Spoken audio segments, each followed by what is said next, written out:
கர்த்தராகிய இயேசு கிறிஸ்துவின் நாமத்தில் உங்கள் யாவருக்கும் என்னுடைய அன்பின் வாழ்த்துக்கள். இந்த நாளுக்கான கர்த்தருடைய வார்த்தை யாத்திரையாகமம் 3ஆம் அதிகாரம் 1 வசனத்துல, மோசே மீதியான் தேசத்து ஆசாரியனாய் இருந்த தன் மாமனாகிய எத்ரோவின் ஆடுகளை மேய்த்து வந்தான்.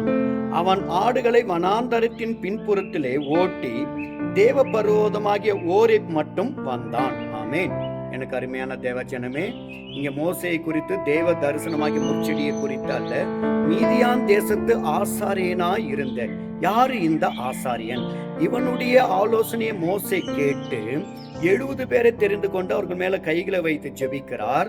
அந்த ஜெபத்திலே 70 பேர் மேல அபிஷேகம் போகிறது. தேவனும் அதை அங்கீகரிக்கிறார்.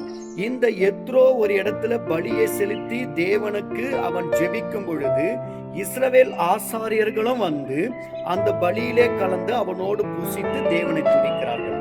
அவன் பலியை ஆசீர்வதித்தவர் உங்களையும் ஆசீர்வதிப்பார்.